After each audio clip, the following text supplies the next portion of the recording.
wish you really intensify my flow. What I really wanna know is why you act like I don't know. And you really love to hear me cause you like the way I flow. So they call me Q cause I'm always on cue. Cause I look like I do all that too.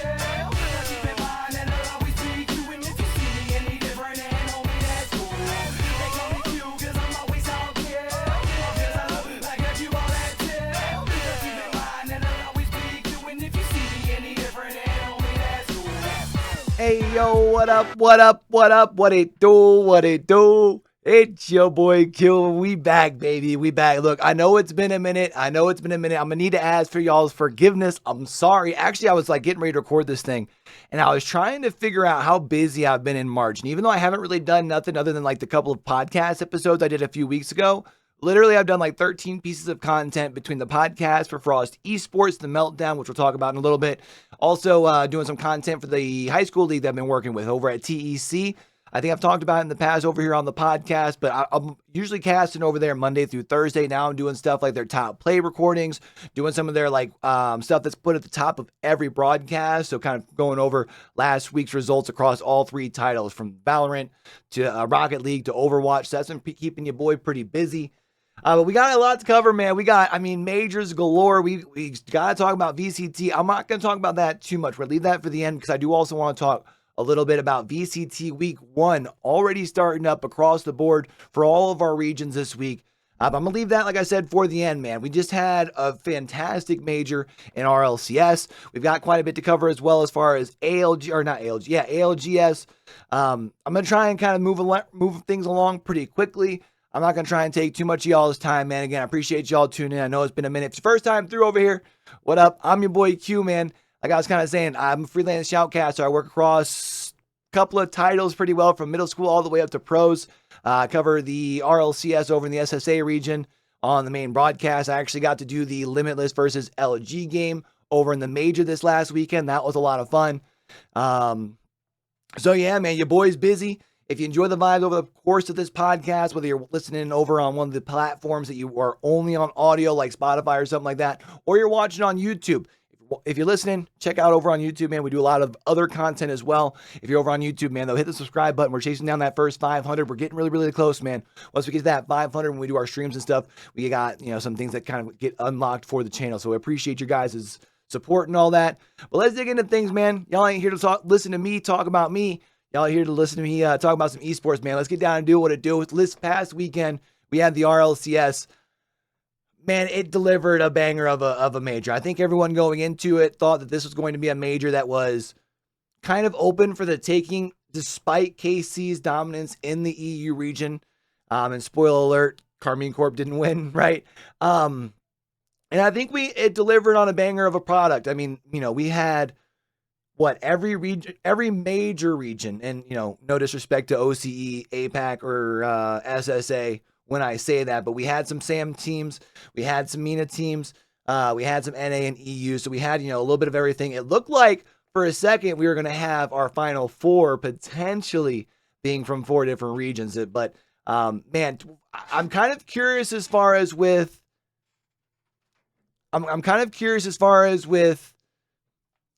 the Gentlemate situation, what people are going to respond as far as the thoughts of the strength of EU.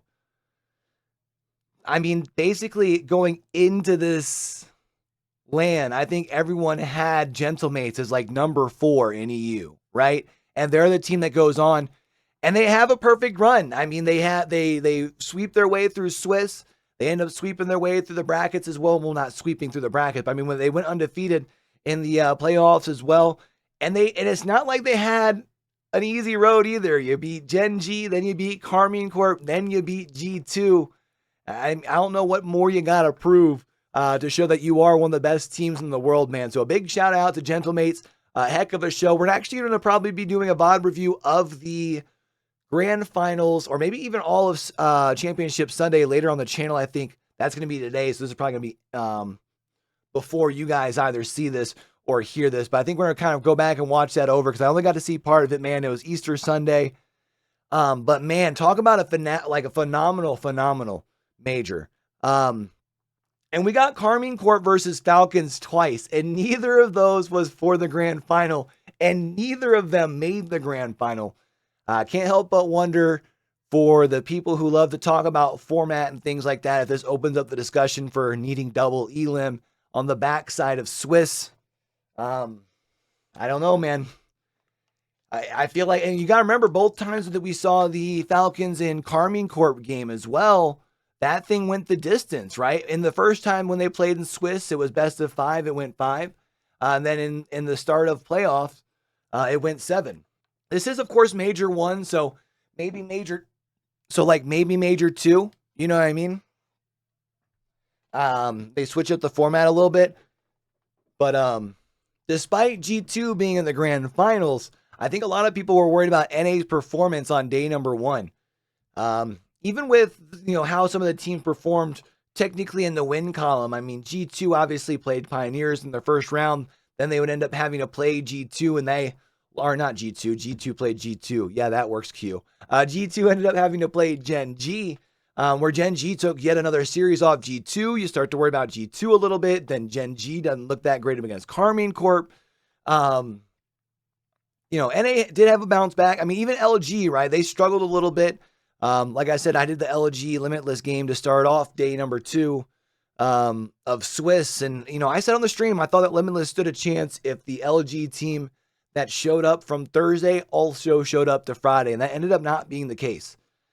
We ended up seeing where, the LG that we kind of saw throughout the season, the more peaking LG. I mean, they started off with a game against, a series against Limitless. They swept that and they kind of built up some momentum from there. They won 3-1 against OG.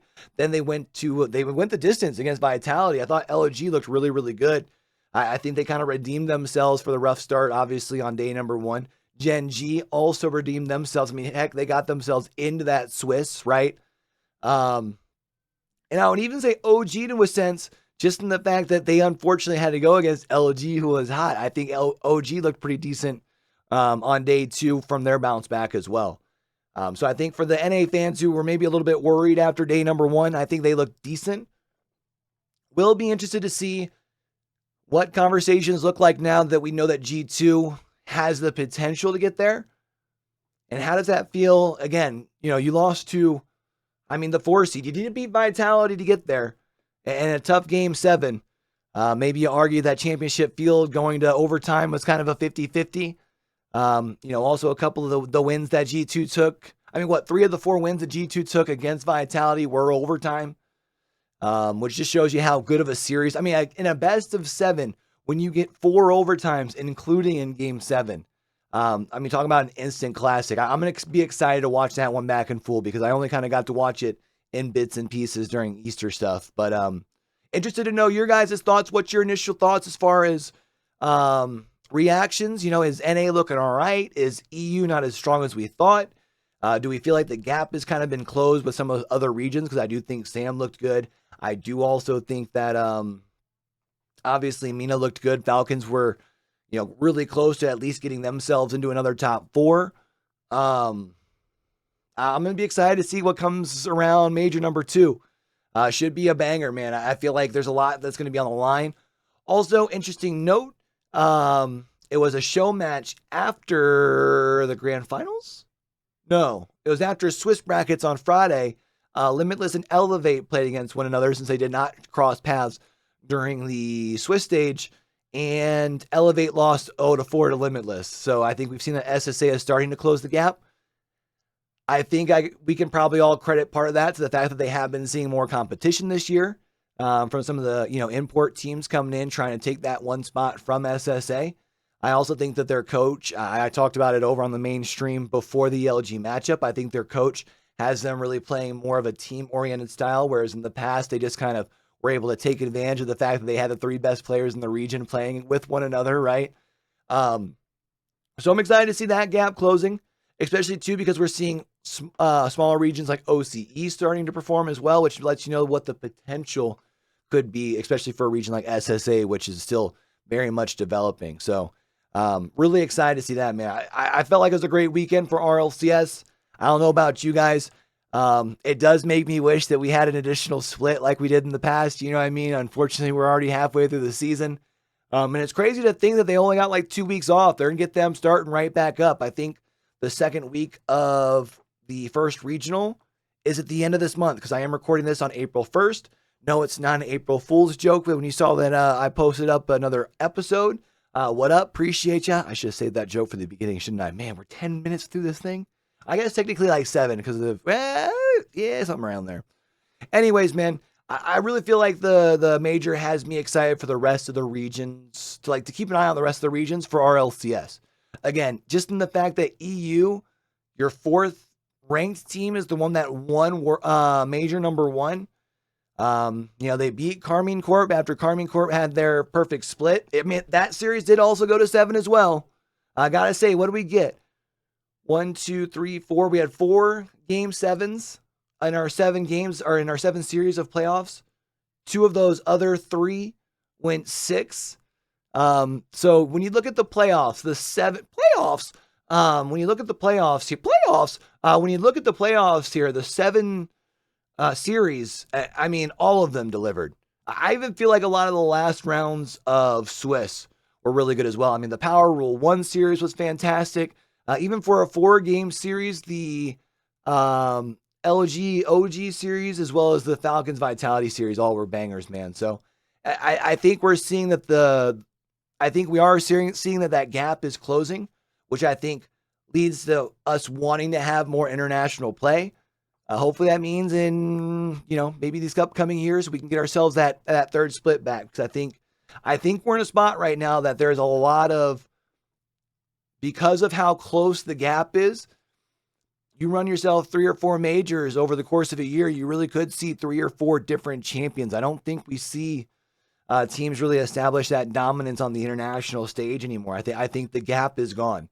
Let me know if you guys agree over on YouTube down in those comments below, of course. Don't forget, if you guys haven't already done so and you made it thus far in the video, since we are closing in on that 10-minute mark, hit that like button for your boy as well. It lets YouTube know that you guys are loving the content. They think you should be putting this out in front of more people. All right. I am going to try and keep these episodes a little shorter.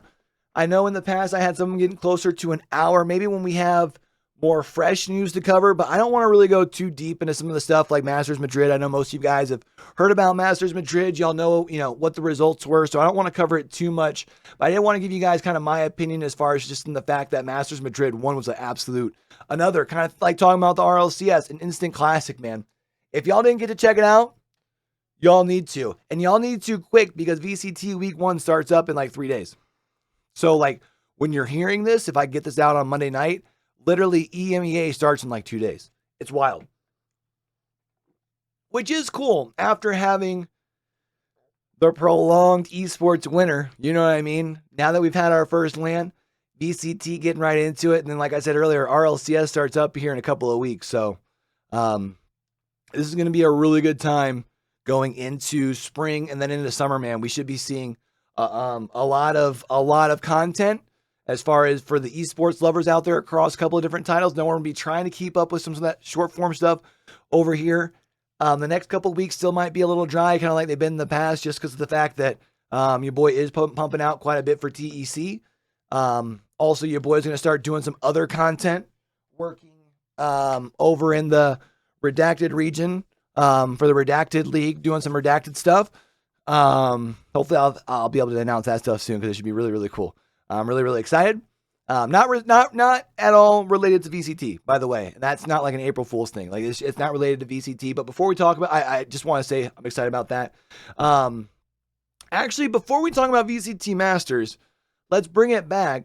Let's talk about ALGS, because that has expired a little bit. I know everyone's talked about the security breach in NA, but I want to talk about the super secret regional finals, where TSM won.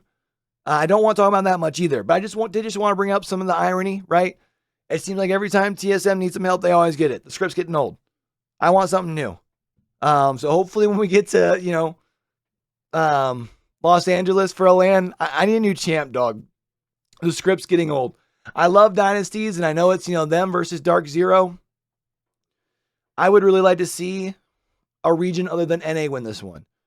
And I know Dark Zero is technically APAC South and yada, yada, yada. But I would love to see either an APAC South or an APAC North or even an EMEA team. I don't know if EMEA stands a chance. No, I should say stands a chance. Any team stands a chance on match point format. Let's get that straight, especially at that level. But I think the top teams in EMEA are going to struggle. They're going to struggle on land like we've been seeing them doing. I think APAC North is sending two very, very, very, very aggressive teams in Fnatic and Reject Winity who are going to be able to make some noise. And I think APAC South's got some sleeper teams, man. I know people are going to look at Wonton Dumpling at the top and just wonder what, say that they're like a fragging team that's not going to be able to hang, but I think them boys different. But of course you got Legends Gaming. Y'all already know, that's my GL Strafing Flame, bro. I think Legends Gaming's going to turn up. I would love to see them hoist a trophy, man. If Legends Gaming got to hoist a trophy, I will be the biggest fanboy over the course of like Championship Sunday, watching their prospective endgame. If it looks like they're going to win the thing, I'm going to be almost obnoxious because like them boys deserve it. But I want to see something new, man. Again, and that's nothing against TSM or Dark Zero. I do love the story that's going on right now at the top with APAC South. Honestly, even seeing Moist win would be kind of cool. Because that's still like an APAC South team that just recently, transferred to NA. And even they're not all boot camping or nothing yet, the way that they're hoping to all be down the same house because of the visa issues. So they're experiencing like IRL stuff and still performing at a very high level. Like that's really, really cool. You know what I mean? But the one thing I did want to talk about ALGS, before I get to dig in deeper with my boy Llama over on the Meltdown later this week, is the new drop spot selection. I'm glad I've had a couple of days to think about it before we get to talk about it over here on the OnCue Esports podcast, but I am not a big fan. The reason I'm not a big fan is because, especially with the changes to the shields, I think it's less 50-50 on the drop anyways. And I think that there are reasons that we see teams who either get contested for a while to just try and get some like ground, speaking of TSM, but then they don't get contested during, or if they do, TSM slaps them around anyways. But there are some teams who just don't normally get contested for their POIs because they're really strong where they're at. I think this takes away that advantage. And I don't think there's anything wrong with being, like holding down one POI. If anything, I think that's really smart to be, a master of one. You know what I mean? Then the other thing becomes, this is now another RNG thing, if you think about it, that gets thrown into the mix. Because how do people get prio? Is it, so like for day one, is it just random? And then after that, it's based off of rankings? Or is it always random? And then which case are we going to start seeing this thing where every time TSM needs good prio, they get like an early prio and they get to pick themselves a good drop spot? Like, you see what I'm saying? Like, there's so much stuff here. It's like, just let them do what's been working. And to do this before LAN is absolutely crazy. I don't know if I can get with it. Because if you are trying to do it based off of performance, what performance are you giving them prio on? Heading into day one. Is it based off of the scrims that are only ever played on NA servers because NA players can't play on anything over than 90 ping, whereas everyone else, no, you know what? I'm not going to go too deep into that. But you know what I'm saying? Where you do have quite a few people who are playing at a severe disadvantage to prepare for LAN. I guess maybe you could do like that week where everyone's boot camping and take those ones. I don't hate that, but I don't like it. Again, I'm not a big fan of the drop spot selection. I also feel like that's just part of the battle royale, that's taking out part of the roots of the game. You know what I mean?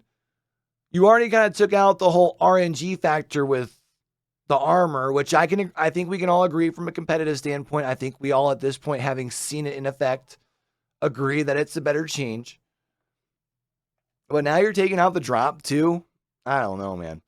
I feel like if anything, you make this change after the LAN, let the players play around with it and then see their thing. To have teams just now starting to adopt this, and let's not even talk about, or you know what, let's actually talk about, let's actually talk about the fact that you're going to do this before a LAN when you don't even pay for coaches to come to LAN.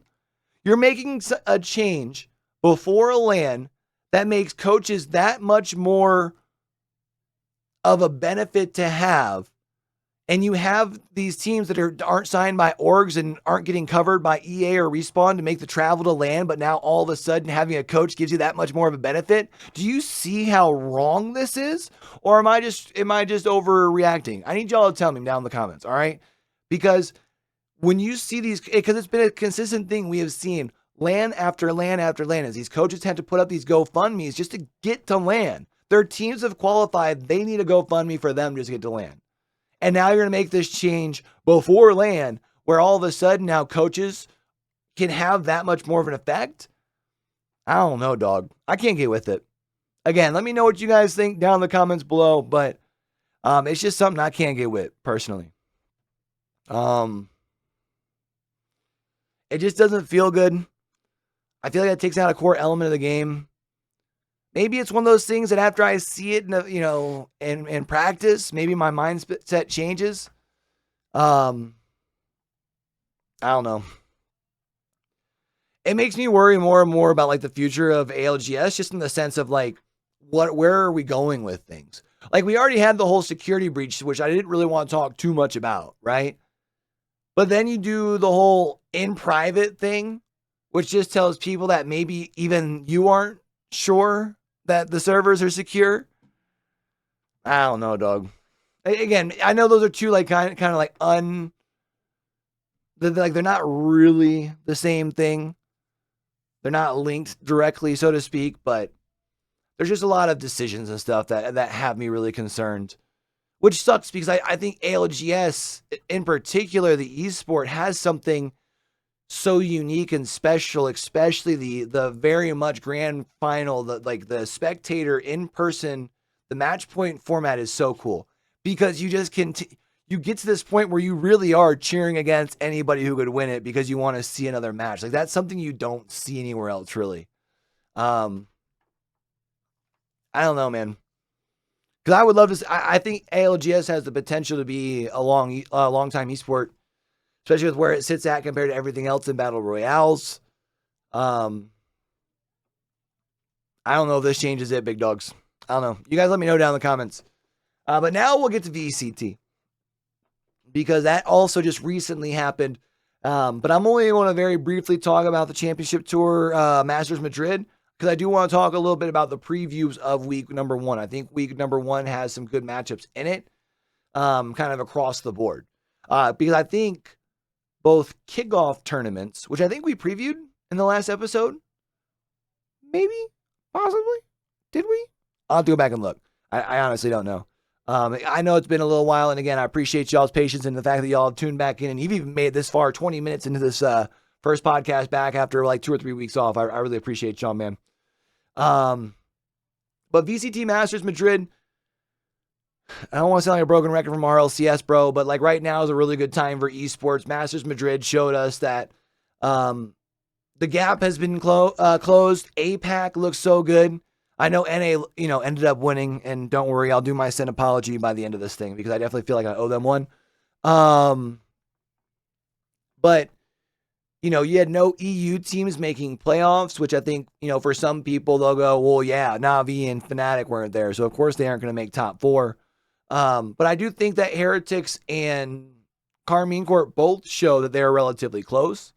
I do also think that you got to keep in mind that both of those teams, this was their first LAN performance for a majority of their rosters, and I do think we did see later in the Swiss bracket where experience truly did make a difference.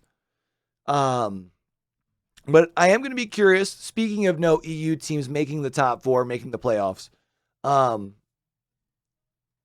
going to be curious to watch EU this year. I'm going to be trying to pop some watch parties in Discord. Because I don't have the ability to like watch them on stream, unfortunately. But if y'all want to come in and hang out, y'all can feel free to. If y'all know how I can try and get a hold of someone to get that ability to watch those, also feel free to let me know down in the comments because I would love to. Because I think that we're going to see a lot of what we saw at Masters Madrid, which is a lot of close series.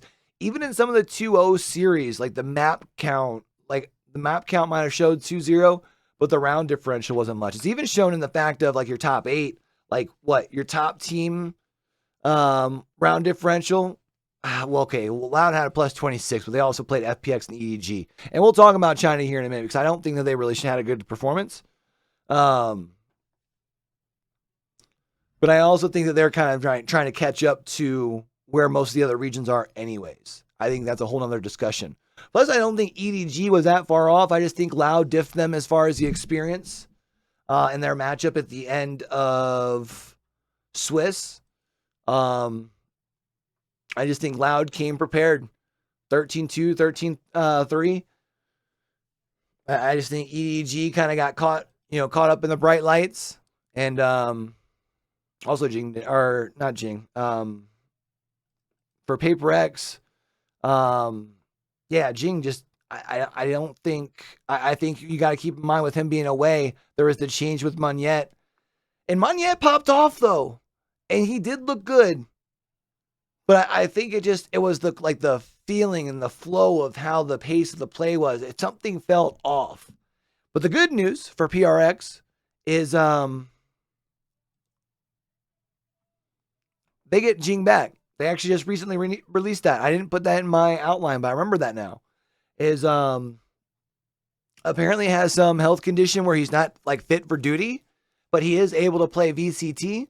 So he's going to be coming back into the lineup, going to be replacing out Monette, which unfortunate for Monette.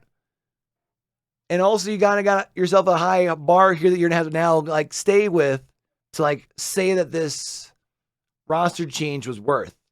So there is going to be some pressure on Jing coming back. But man, APAC looked good. I mean, PRX looked good. Jing coming back. And Gen G Esports proved that they are for real. A team that I know in my predictions, I talked about them, having the potential to be the second best team from APAC. But they proved that they might just be the best team in APAC. And I know Sentinels won. They might be the best team in the world. I think we saw that big scary word of momentum come into play in maps 4 and 5 and saw it really swing into Sentinels' favor. And that's not taking anything away from Sentinels, man. They've been looking fantastic all season long from their preseason side all the way through the tournament. I mean, Sentinels, my bad, big dogs. I wasn't familiar with your game. You know what I mean? I didn't give y'all his credit. Y'all are good, bro. I mean, Sentinels are for real. I very much thought that it was NRG's region. And Loud was going to be trying to push them, and everybody else was going to be playing catch up. But Sentinel's different. Sentinels looked good, man.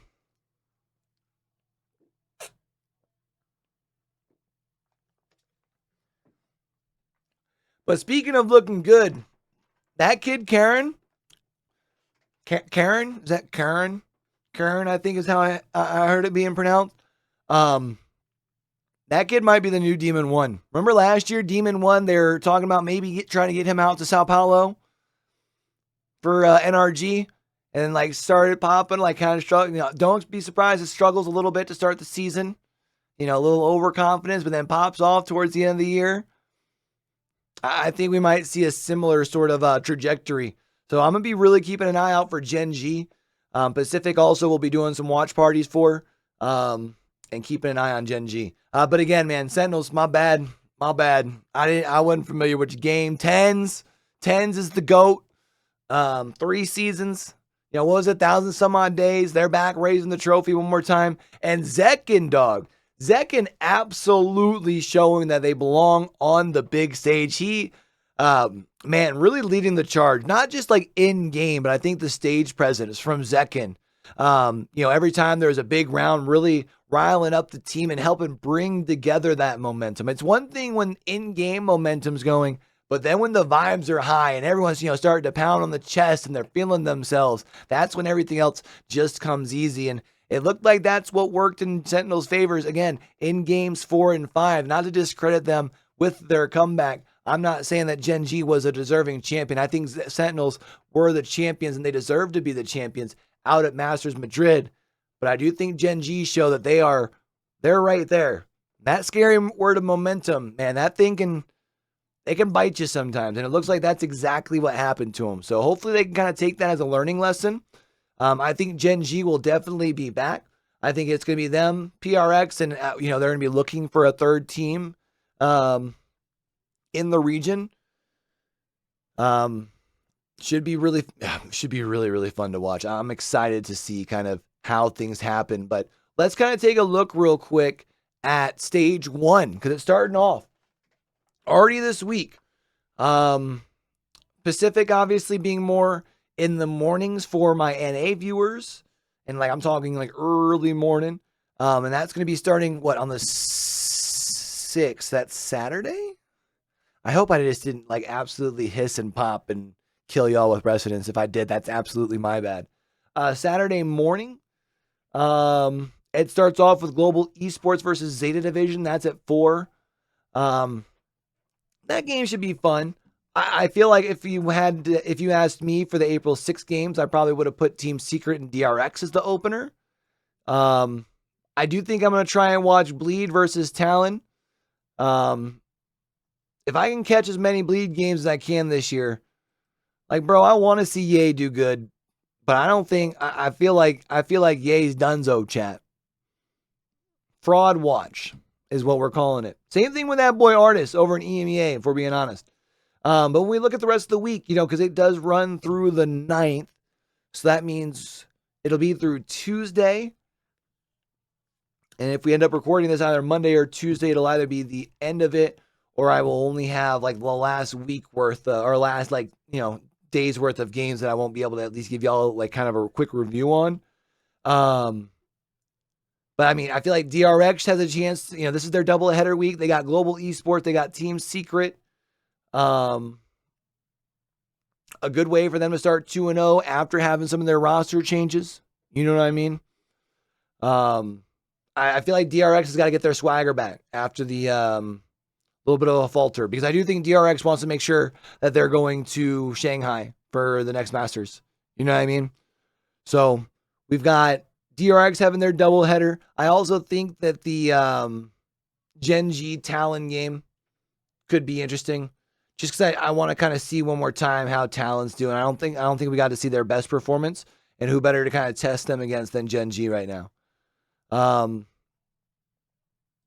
With that being said, EMEA also pops off this week. That's during the weekday, if I'm not mistaken. I think it actually starts, Wednesday? Let me double check that just to make sure. Yeah, the 3rd. So that starts Wednesday.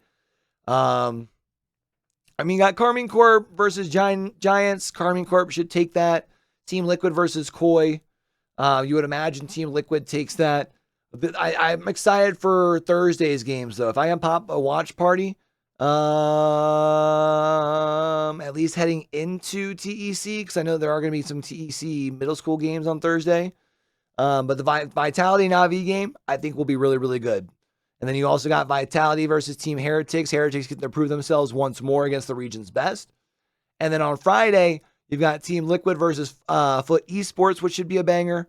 And then you get to see Gentlemates versus BBL Esports wind things down for the week on the 5th there. So, yeah, I feel like as far as for this week of EMEA, I think my most exciting days, I think both of the matchups that I would say are to watch are both on, Thursday.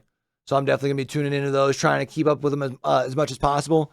And then I think Americas, man, I think every week's going to be a banger. Let's see what we got this week for Americas starting off.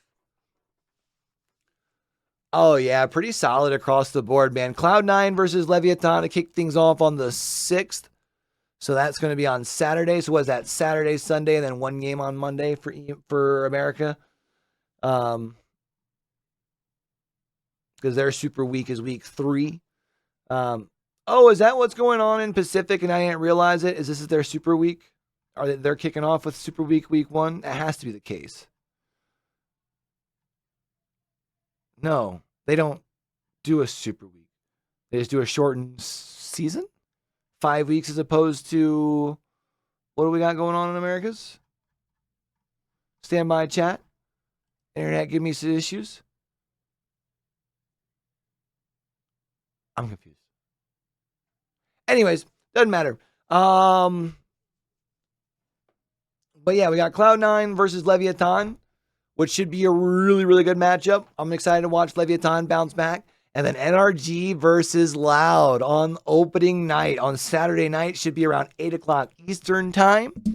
Because Good to see Loud back at it with NRG. Then on Sunday, you've got G2 versus EG, and then Sentinels versus 100 Thieves. And you know what's crazy is I think Sentinels are going to give their players a week off probably.